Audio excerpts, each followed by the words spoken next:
Je suis en déplacement, j'ai voyagé et ce que je vois encore, je suis en déplacement sur l'Italie et j'essaye vraiment de parler à la jeunesse depuis mon lieu de voyage parce que quand vous voyagez, vous découvrez plein de choses, vous rencontrez des gens, vous comparez, vous êtes forcément amené à comparer.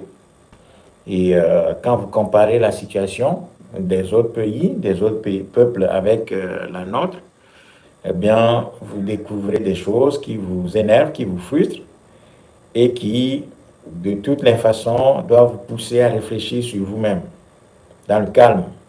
Parce que ce qui est important, c'est de garder notre calme, réfléchir fondamentalement sur nous-mêmes, sur nos problèmes, pour voir dans quelle mesure nous pouvons leur trouver des solutions. Parce que là, la jeunesse africaine est confrontée à quelque chose d'extrêmement compliqué, d'extrêmement grave. Pour le moment, elle n'arrive pas à trouver la solution, elle n'arrive pas à marquer des points décisifs. Pour le moment, les dictateurs africains, c'est même inacceptable d'appeler ces gens des dictateurs. Pour le moment, les marionnettes africaines sont en place, maîtrisent la situation, maîtrisent la jeunesse africaine. Et la jeunesse africaine souffre énormément, notre peuple souffre énormément dans les mains de ces gens que les Occidentaux, principalement, ont placés à la tête de nos enclos coloniaux, depuis l'élimination des patriotes africains qui ont cherché à résoudre le problème colonial sur la terre de nos aïeux. Donc là, quand on voyage, on découvre que d'autres pays font des efforts, qu'il y a des dynamiques, qu'il y a des choses qui se mettent en place, qu'il y a des choses qui se font. On est mal parce que quand on voit les infrastructures d'autres pays, le pouvoir économique d'autres pays, bien sûr que ces pays ont construit leur fortune sur le sang d'autres peuples à travers le système colonial. Mais aujourd'hui, ces peuples, on se rend compte que ces peuples travaillent, font des choses, il y a une dynamique économique, les gens bougent, des gens créent, travaillent et font avancer leur pays dans un contexte relativement de liberté où des gens n'ont plus des contraintes de santé, n'ont pas des contraintes de s'alimenter, n'ont pas des contraintes basiques qui nous empêchent, nous, Africains, de déployer notre génie créatrice pour résoudre nos problèmes et avancer. Et aujourd'hui, j'ai encore vu dans les rues d'Italie la misère et principalement les Africains, des jeunes Africains qui sont dans les rues, qui sont à même le sol, qui sont couchés à même le sol en pleine journée en Italie, gangrénés par la drogue. La drogue, j'ai vu aujourd'hui encore, ça me fait hyper mal, ça me fait extrêmement mal. Je suis avec une délégation et par endroits, j'ai honte, j'ai mal quand je vois mon peuple, principalement des jeunes hommes, des jeunes dames qui devraient être sur le continent africain en train d'apporter leur force de travail et leur intelligence à notre peuple pour l'aider à résoudre ses problèmes. Mais non, ces gens sont à l'extérieur, sont dans les rues en Italie, sont couchés à même le sol dans les rues, sont sales, sont quasiment dans une sorte de folie, dans une sorte de démence, dérangés mentalement. J'ai vu ça dans la rue aujourd'hui. C'est notre peuple qui traîne comme ça, c'est notre peuple qui souffre comme ça. La jeunesse africaine, franchement, ça fait mal, ça fait honte, ça fait hyper mal, ça fait très mal de nous voir dans cet état. Des jeunes qui sont couchés dans les rues parce que ces gens n'ont pas d'endroit où aller. Ces gens ont fui notre continent. Ce continent qui fait le bonheur d'autres personnes et d'autres peuples, ils l'ont fui. Ces gens ont fui ce continent qui regorge de beaucoup de richesses, qui a tout à construire. Eh bien, ce continent a rejeté ses enfants les plus forts et les plus doués certainement à l'extérieur. Venez voir l'état de notre peuple dans les rues d'Italie aujourd'hui. Ça fait mal, ça fait très mal et ça fait honte. Tout ça parce que les marionnettes africaines maintiennent ce système colonial. Nous ne cessons de le dire. Nous sommes encore dans la colonisation. Et quand un pays, un peuple est dans la colonisation, c'est normal que sa situation soit comme ça. Parce que si votre foyer, votre terre natale n'est pas capable de vous fournir de satisfaire vos besoins primaires. Ce n'est pas à l'extérieur que vous allez avoir de la considération et de la satisfaction. Quand votre foyer, votre terre natale vous rejette, ce n'est pas les autres qui vont vous accepter. Si vous n'avez pas le respect chez vous, dans votre pays, ce n'est pas les autres qui vont vous respecter. Si vos besoins les plus élémentaires ne sont pas satisfaits dans votre pays, sur votre terre natale, ce n'est pas à l'étranger que vous allez trouver du confort et de la satisfaction. Pendant 500 ans, le peuple noir a été déporté. On a déporté plus de 200 millions d'Africains du continent. Et ça, c'était les razzias négrières transatlantiques. Donc, on a déporté plus de 200 millions de façon industrielle. On a alimenté, créé des guerres en Afrique pour voler les Africains, capturer les Africains, les exporter dans les îles et dans le nouveau monde qu'on appelle l'Amérique. À la suite de ça, il y a la colonisation. Mais avant ça, il y avait les razzias négrières arabo-musulmanes. Regardez, depuis des siècles, l'état de notre peuple. L'état de notre peuple est misérable, honteux. Nous sommes à terre. Et quand vous voyez dans des capitales occidentales, dans des capitales européennes, une partie de notre peuple traînée par terre parce que rejeté par le continent, ayant fui la misère, qu'est-ce que cette jeunesse rencontre à l'étranger? C'est la misère aussi. Parce que, comme je le disais, lorsque votre terre n'est pas en mesure de vous fournir les éléments dont vous avez besoin pour avoir une vie digne sur votre terre, ce n'est pas à l'étranger que vous allez trouver des solutions à vos problèmes. Déjà, l'étranger, on peut dire, entre guillemets, se dit même qu'il a la gentillesse de nous recevoir. Pourtant, ces peuples vont en Afrique, vivent dans des conditions excellentes. Quand ceux qui nous accueillent, ceux qui accueillent la jeunesse africaine dans ces conditions, vont chez nous, sur la terre africaine, ces gens sont accueillis, ils vivent dans des palaces, ils vivent dans des palais, ils vivent dans des villas, ils ont tout. Ils ont tout. Et nous, quand nous venons chez eux, fuyant la misère, la répression, la dictature, la guerre que ces gens-là ont créée en Afrique et alimentent en Afrique, comment est-ce qu'on nous accueille? On nous accueille en nous plaçant dans une situation misérable, de tristesse, d'indignité, dans des conditions infrahumaines. Aucun peuple ne peut continuer à vivre comme ça. C'est tellement révoltant. Je n'arrive même pas à trouver des mots justes pour décrire la situation, pour décrire l'état émotionnel dans lequel je me trouve. Non, on est très à terre. Nous sommes à terre en tant que peuple. Comment peut-on rester indifférent vis-à-vis de ces conditions infrahumaines dans lesquelles nos compatriotes vivent? Je pourrais filmer ça aujourd'hui, quand je voyais tout ça, mais filmer ça pour montrer quoi? Mais c'est une réalité que beaucoup de gens connaissent déjà. C'est une vérité que beaucoup de nos compatriotes connaissent déjà. Mais il faut la vivre, cette vérité-là. Il faut voir cette réalité, voir concrètement comment des Noirs sont alignés au bord des magasins, au bord de la route, en train de, soi-disant, dormir. On est arrivé autour de midi. Mais il fallait voir la jeunesse africaine. Des gens sont sur des cartons, des gens sont drogués, ils sont alcoolisés, ils ne réfléchissent même plus, ils sont là, ils sont assis et ils regardent le monde bouger autour d'eux. La police, tellement fatiguée que finalement on les laisse là au bord de la route, on les laisse dormir là. Non, franchement, non, chers amis, non, ça rend malade. Ça rend malade. Si tu aimes ce peuple et le peuple noir auquel nous appartenons, nous ne pouvons que l'aimer parce que c'est notre peuple et nous l'aimons profondément. On ne peut qu'être mal, on ne peut que souffrir pour ce peuple. Quand nous-mêmes, nous voyons, mais c'est révoltant, c'est révoltant, c'est révoltant, c'est terrible, c'est terrible. La défaite africaine est terrible. Pendant ce temps, nous bavardons, nous nous amusons. Quand on nous appelle à la réflexion sérieuse, pouvant et devant nous conduire à l'organisation, pour agir concrètement, nous refusons. Non, je ne sais plus. Moi, non. La jeunesse africaine, non. Non. Non.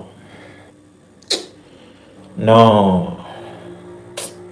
Non, chers amis, non. Notre peuple est très, très, très, très, très mal.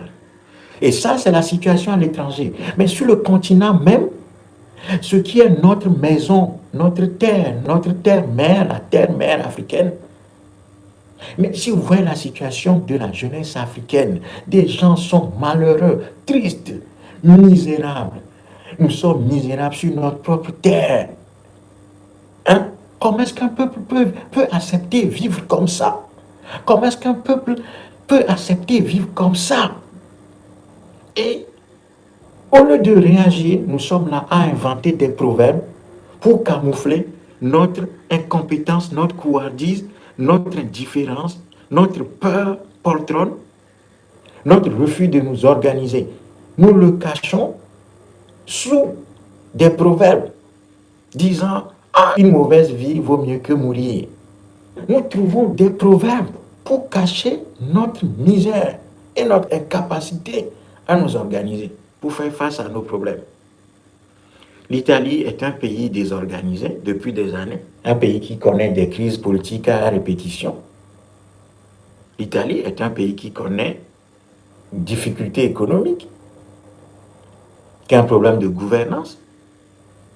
Mais ce pays possède des infrastructures de base. Il y a des choses qui sont en dynamique là, il y a des dynamiques. Ce pays connaît beaucoup de problèmes de corruption. Ce pays connaît beaucoup de difficultés. L'économie italienne est piratée et parasitée par la criminalité, par la mafia.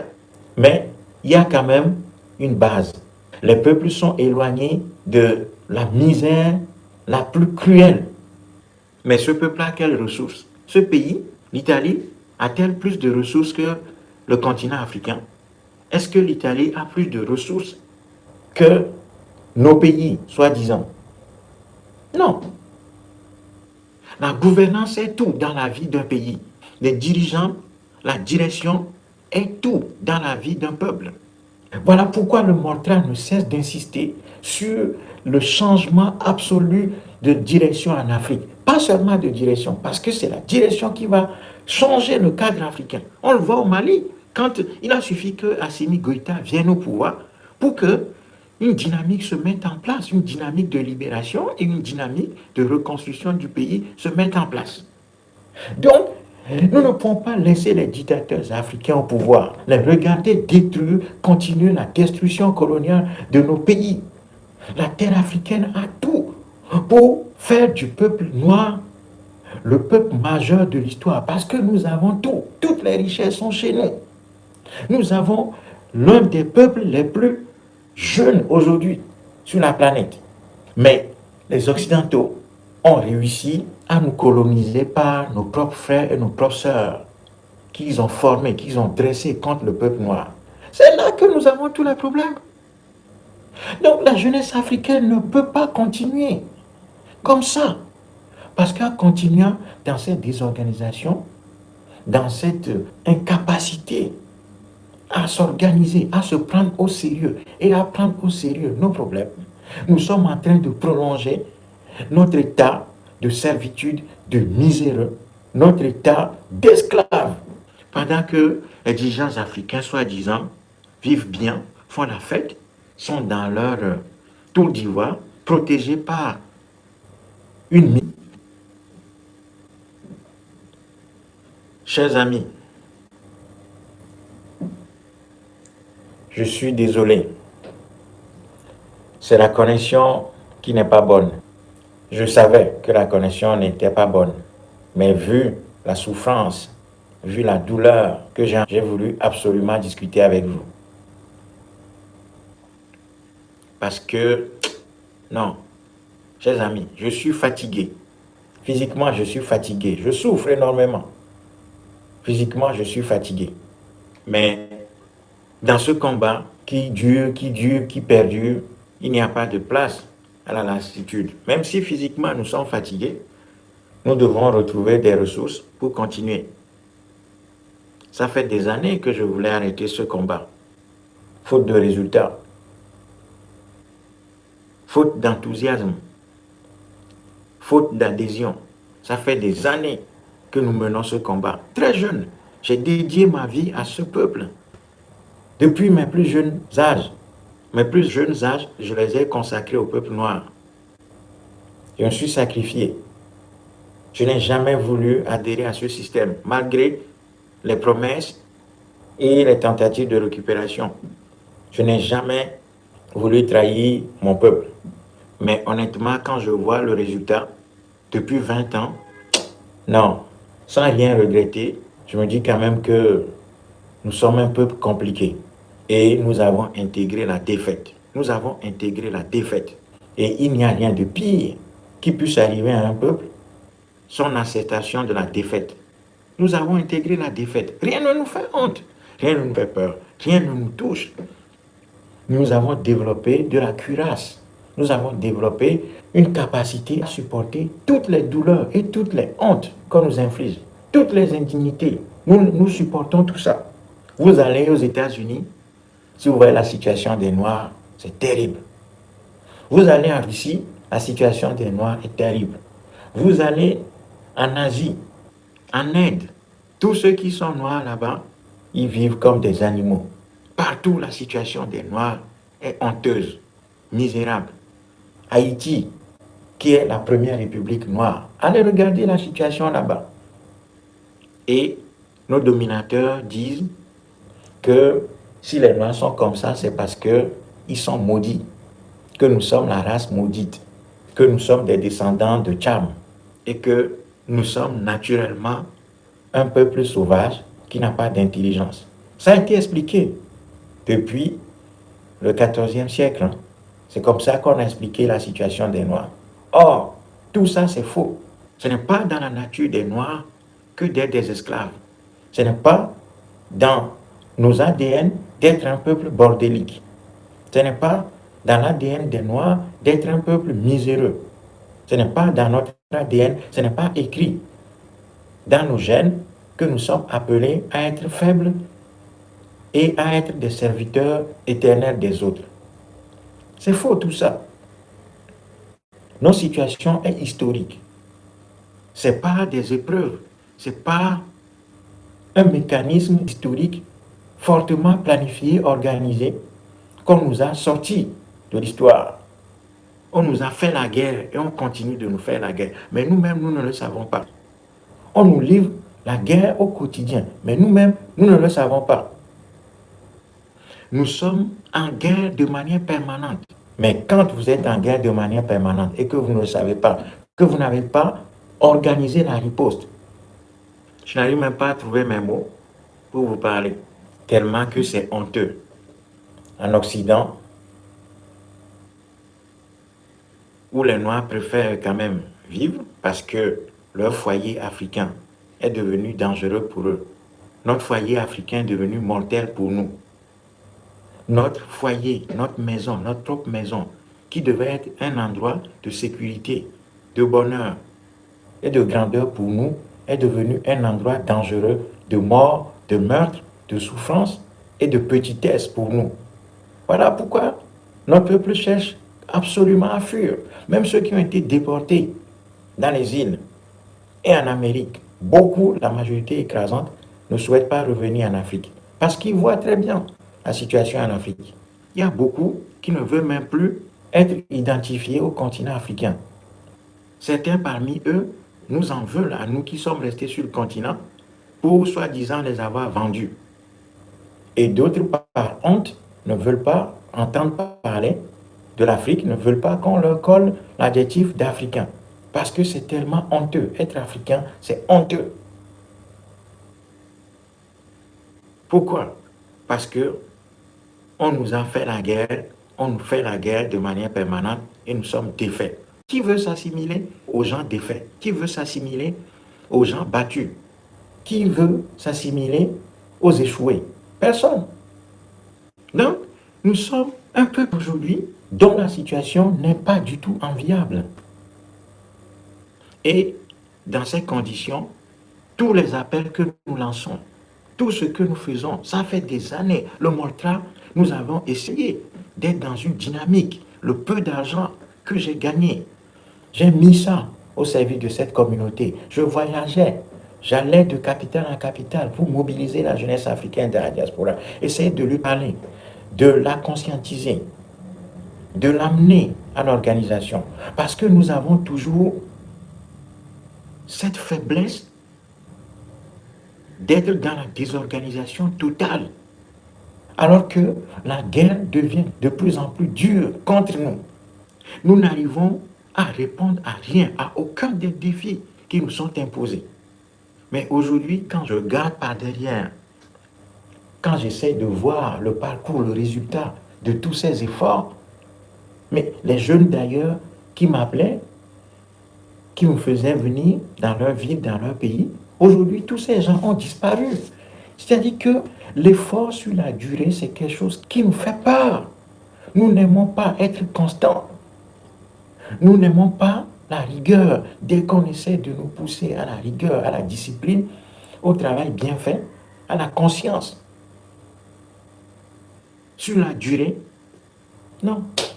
Nous trouvons que tout ça va trop loin, que c'est la dictature. Nous préférons aujourd'hui être dans une sorte d'euphorie qui nous amène à penser que c'est la roue de l'histoire et que notre tour va venir naturellement, que nous n'avons pas besoin, même si nous ne travaillons pas sur notre organisation, sur la structuration de la jeunesse africaine, sur la conscientisation de notre peuple, pour l'amener à se structurer, à regagner en discipline, en courage et en capacité d'action, que naturellement les choses vont changer, parce que c'est la dynamique du monde, que les civilisations qui ont dominé aujourd'hui finissent par tomber demain. Et que les premiers vont devenir les derniers et les derniers deviendront les premiers, sans travailler, sans effort. Non, je suis désolé encore une fois, parce que la connexion s'interrompt à chaque 5 minutes, parce qu'elle est très faible. J'en suis navré. Et je disais que nous avons intégré la défaite. Nous sommes un peuple qui a accepté la défaite. Nous avons accepté que notre terre nous échappe. Nous avons accepté que la corruption, le meurtre, les assassinats, la gabegie, des crimes de toutes sortes continuent à régner sur notre sol. Nous avons accepté que la faim, la misère, la soif règnent sur notre sol. Parce que quand on voit une partie, en tout cas de la jeunesse africaine, acclamer les dictateurs africains, ces marionnettes, qu'on doit absolument foutre dehors, le coup de pied au cul, taper leurs fesses, les chasser de notre continent, pousser le crime dehors par tous les moyens, reprendre la terre africaine des mains de ceux qui l'abîment dans un esprit de colonisation, prenant la suite des gouverneurs coloniaux. Ces gens ont été placés au pouvoir pour continuer à abîmer notre continent. Nous les avons laissés là. Au pire des cas, nous adorons ce type de criminels. Une partie de la jeunesse africaine adore ces gens-là. Mais je me demande quel est ce peuple même, quoi. Nous admirons ces gens parce qu'ils sont en costume cravate. Hugo Boss, des costumes qui coûtent très très cher. Ils sont bien habillés. Se pavanant sur le continent africain, se présentant comme des dirigeants, pendant que notre peuple s'enfonce dans l'abîme, dans la douleur, dans la souffrance, dans la misère la plus honteuse. Nous sommes assis sur des tas d'or, nœuds, miséreux. Et notre chanson la plus populaire, c'est la faute aux autres. C'est les autres, c'est l'Occident. C'est la France, c'est la France, c'est la France, c'est la France, c'est la France. Ok, très bien. Une fois que vous désignez l'ennemi, on fait quoi? Une fois que vous désignez l'ennemi, que vous dites que vous connaissez l'ennemi, on fait quoi pour le combattre? On va le désigner, l'insulter à longueur de journée, les injures du colon, les injures contre la colonisation à longueur de journée. Est-ce que c'est ça qui nous donne les moyens d'action contre elle? Une fois qu'on désigne l'ennemi, on doit sortir de l'invective.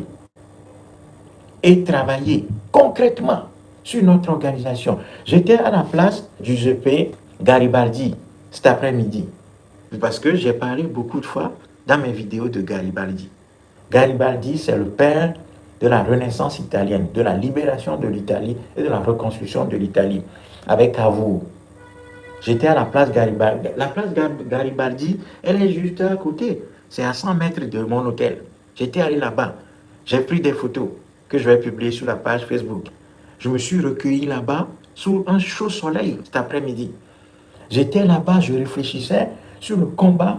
J'étais en train de voir le monument de Garibaldi et je me demandais, mais regardez ce gars-là, ce monsieur, ce grand homme, ce héros qui a dédié sa vie à son peuple, qui s'est battu depuis l'étranger, a réussi à reconquérir avec ses compatriotes italiens leur pays et l'ont reconstruit. Nous, là, aujourd'hui, qu'est-ce que nous faisons?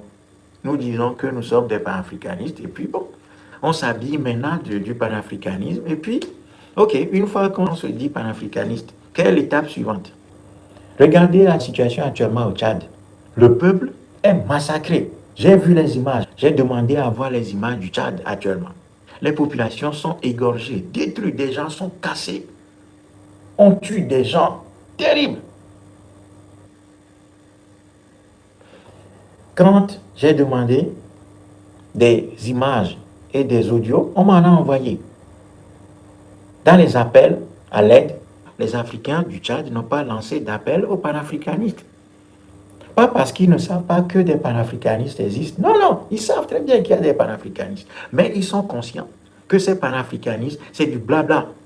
C'est que dans la gueule que nous sommes des panafricanistes. En matière d'organisation, c'est zéro pointé. Il n'y a rien.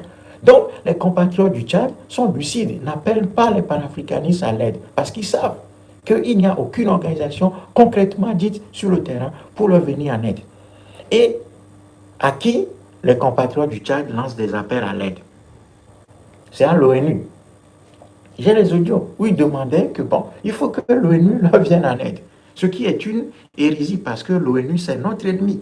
Mais notre peuple est lucide, c'est très bien que les soi-disant panafricanistes, nous ne le sommes que dans la bouche et que dans les grands discours. Nous voulons même que nous brillons en tant que panafricanistes, qu'on dise que c'est nous le libérateur du continent, que c'est nous les grands panafricanistes. C'est-à-dire que nous privilégions nos propres personnalités, notre popularité individuelle, personnelle, au détriment du travail collectif. On mise tout sur la superficialité.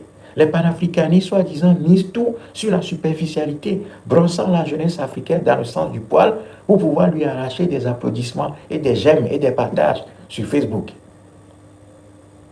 C'est ça le combat. C'est ça le combat. Des gens voient très bien qu'il faut tenir un discours de vérité à la jeunesse africaine pour l'amener à s'élever, à sortir du désordre, de l'indifférence, de la faiblesse dans laquelle elle se trouve. Mais non, on ne le fait pas.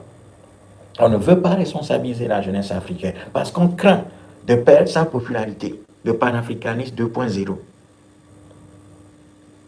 Parce qu'on veut être populaire sur la toile, être comme le Jésus noir, être perçu comme le futur libérateur du continent africain.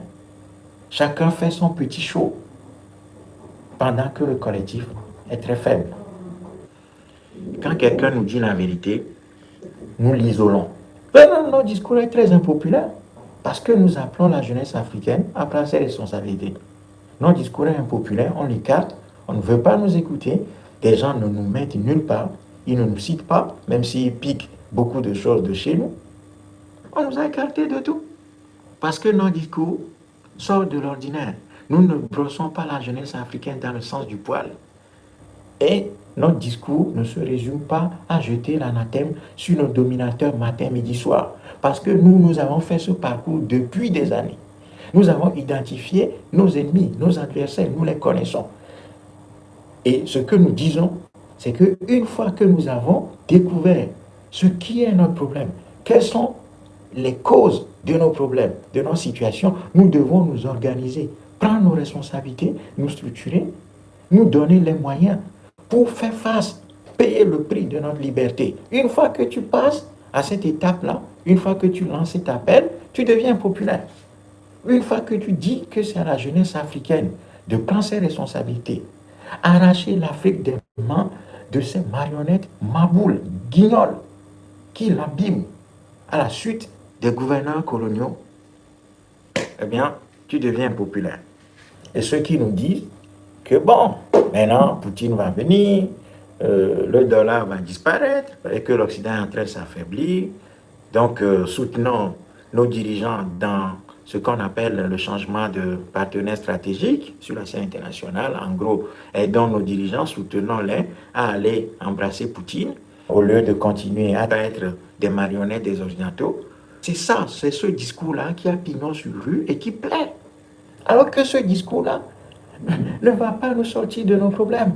Parce que les dictateurs africains, il ne s'agit pas de les accompagner à aller, soi-disant, changer de partenaire sur la scène internationale. Il s'agit de s'en débarrasser pour libérer l'énergie africaine qui est confisquée depuis des siècles et des siècles, détournée vers la résolution des problèmes d'autres peuples, des peuples étrangers, à notre propre détriment. Il s'agit de nous séparer des fils et filles indignes du continent africain qui nous sont imposés de l'extérieur, lesquels détruisent notre peuple, continuent l'entreprise de la démolition coloniale de notre continent en faveur de l'étranger. Il s'agit de s'en débarrasser et non d'accompagner ces gens-là dans une certaine logique de changement, de réforme du système colonial. Parce que le système colonial, on ne le réforme pas. Et ces Africains-là ne sont pas capables. D'abord, ces gens ne nous aiment pas, n'ont aucune volonté de changer la situation, sinon ça se saurait. Sinon, on l'aurait su depuis. Donc, nous avons intégré la défaite. Nous avons intégré la défaite. Les panafricanistes sont où aujourd'hui face à la situation au Tchad, où nos compatriotes sont assassinés, piétinés. On leur casse la tête, on leur coupe les mains, les pieds, on leur coupe la tête, etc. Nous sommes où? Où est notre organisation? Où est l'association humanitaire que nous avons mise en place? Où est la branche humanitaire du mouvement panafricaniste? Nous, le Morta, nous avons pensé les différents secteurs du panafricanisme, créer des branches ou bien une branche du mouvement panafricaniste qui va gérer des situations d'urgence. On est en situation d'urgence au Tchad, au Soudan, etc. aujourd'hui. Où sommes-nous? C'est ça les vraies questions.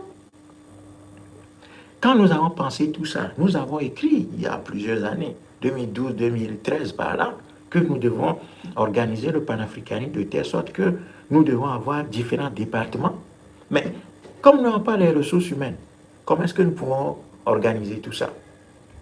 Non, moi, franchement, il y a des moments où je me dis même que je ne sais pas si je vais vivre longtemps. Je ne sais pas. Non. Où sont les ressources humaines?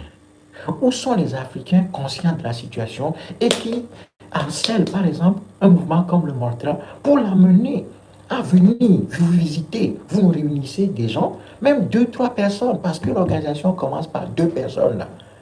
Mais depuis toutes ces années, je ne suis même plus invité nulle part.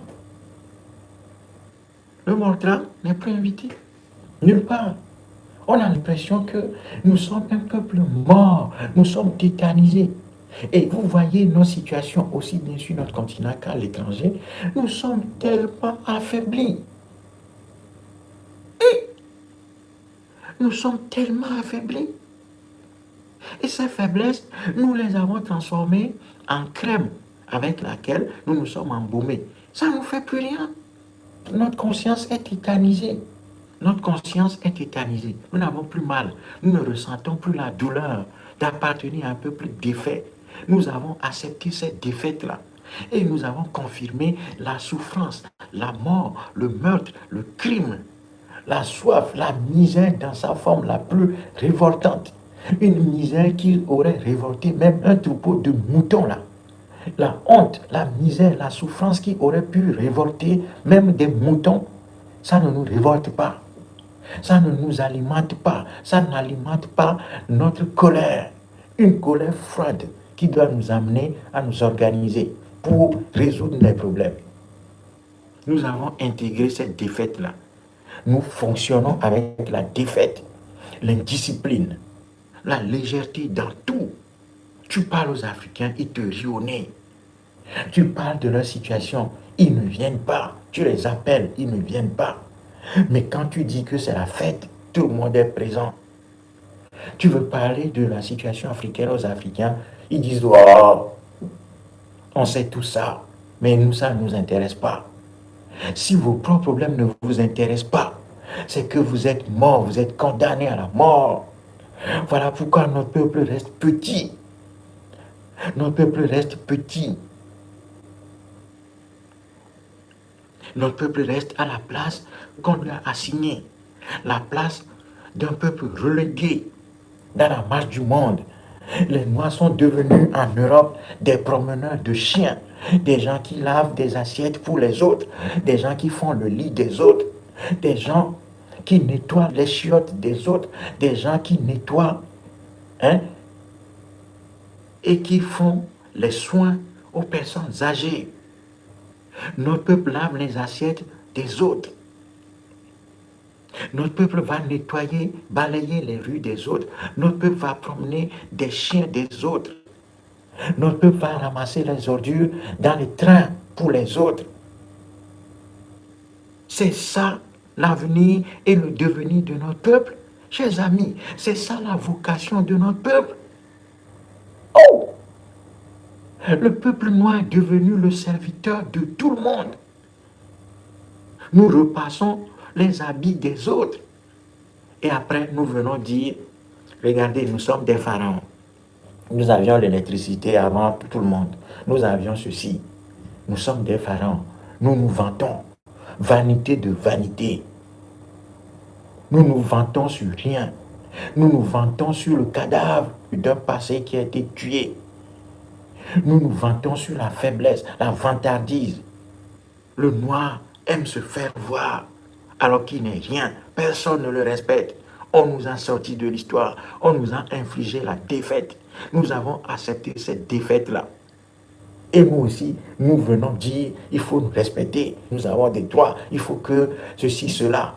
Qui va respecter un peuple défait, chers amis? Un peuple qui passe son temps à aller nettoyer les WC, les toilettes des autres. Un peuple qui ramasse les habits des autres pour les laver et les repasser. Un peuple qui promène les chiens des autres. Un peuple qui fait le lit dans les hôtels pour les autres. Un peuple qui nettoie les fesses des autres. Un peuple qui garde les enfants des autres. Un peuple qui lave les assiettes des autres. Qui fait la cuisine aux autres. Est-ce que ce peuple-là peut être grand? Un peuple qui est rendu petit et qui accepte cette petitesse, le rang qu'on lui a donné, qu'on lui a attribué. Est-ce que ce peuple peut être respecté? Est-ce que ce peuple qui est défait sur son propre territoire, qui est réduit en esclavage sur son propre territoire, qu'on contrôle par une élite coloniale fabriquée de toutes pièces, armée contre nous, contre notre peuple, est-ce qu'on peut respecter ce peuple-là? Quand vous voyez les enfants d'un peuple en train de traîner dans les rues, qui sont en train de dormir sur les trottoirs en Occident, dans les gares, en train de dormir à même le sol devant des magasins, ne sachant pas où se doucher, où faire ses besoins, est-ce que on peut respecter ce peuple-là? Notre peuple est défait. Si vous allez en Afrique, le désordre est tel, la souffrance est telle. Les gens vont construire dans des bas-fonds, des hangars, pour essayer de vivre. Non mais, chers amis, non, non, non, non. C'est terrible. C'est terrible. La douleur est telle.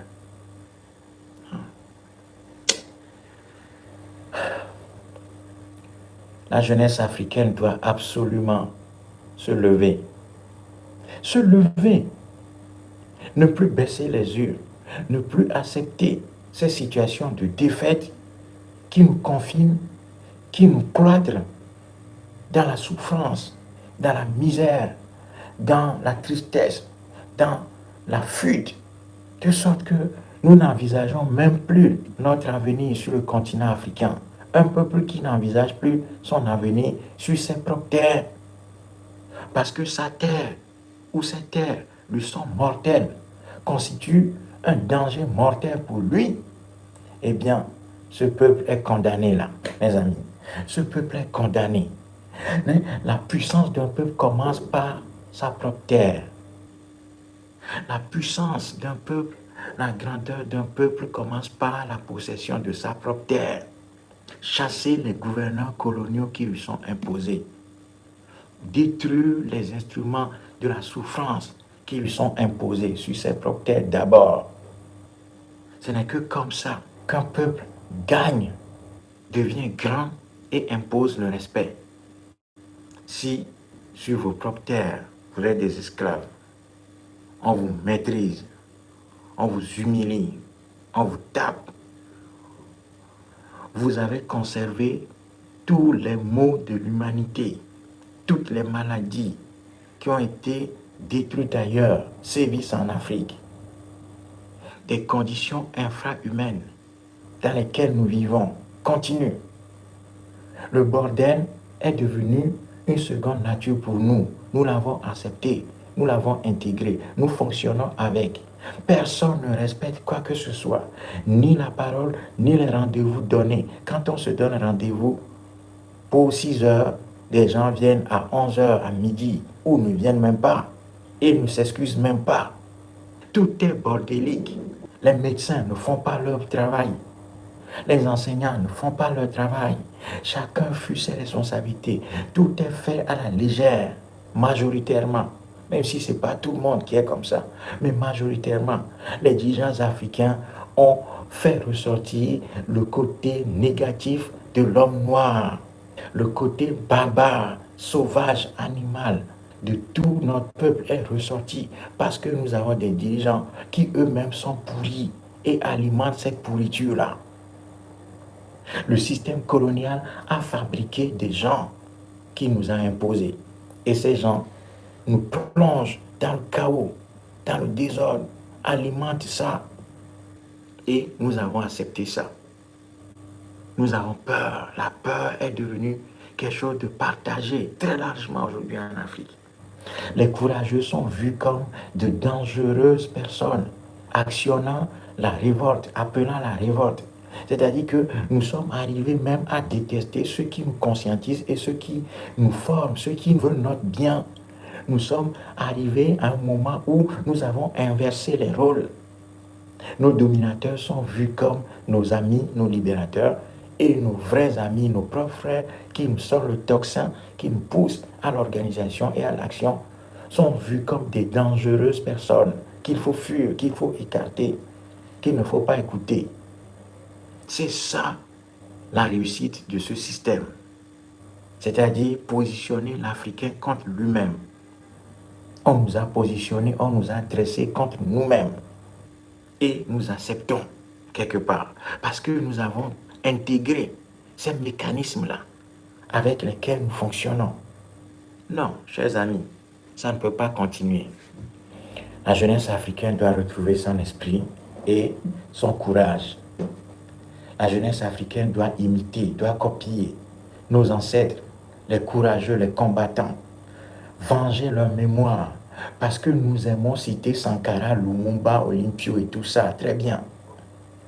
Mais quand ces gens-là ont été assassinés, ont été liquidés, ont été détruits, qu'est-ce que notre peuple a fait? Est-ce qu'aujourd'hui, nous sommes dans la dynamique de venger la mémoire de ces ancêtres courageux patriotes africains, les Samouris, les Béanzins, qui ont été capturés, tués?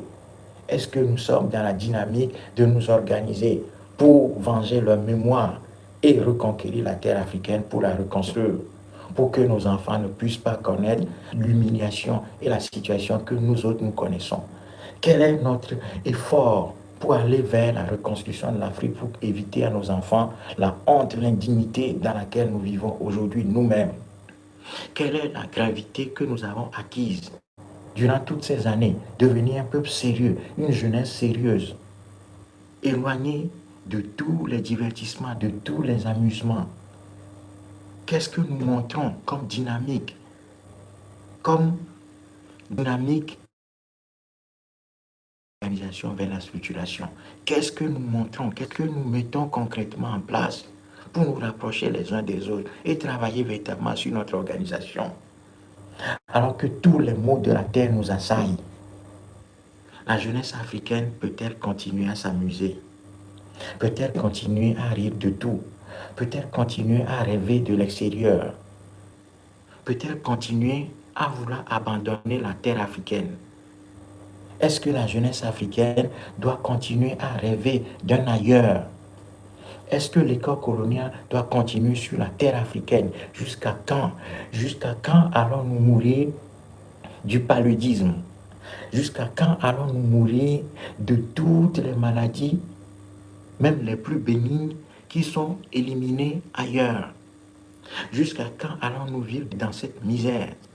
Jusqu'à quand allons-nous rester dans le ricanement, dans l'amusement, dans le je m'en foutisme, dans l'indifférence, dans la fuite en avant? Jusqu'à quand allons-nous rester dans cette situation de jeter l'anathème sur les autres en disant que c'est les Français, c'est les Français, c'est les Français, c'est les Français, en bannissant nos propres responsabilités dans ces situations, en oubliant que si nous avons identifié l'ennemi et l'adversaire, c'est à nous maintenant de construire la solution. Jusqu'à quand allons-nous fuir la construction de la solution? Jusqu'à quand la jeunesse africaine va-t-elle fuir ses propres responsabilités? Jusqu'à quand la jeunesse africaine va laisser les dictateurs, les marionnettes africaines en place? Jusqu'à quand la jeunesse africaine, une partie de la jeunesse africaine, va-t-elle adorer des Paul Biya? Nous sommes au Tchad. Idriss Déby a été assassiné. On nous impose son fils. Qu'est-ce que nous avons fait? Jusqu'à quand allons-nous accepter qu'on vienne nous imposer des choses comme ça?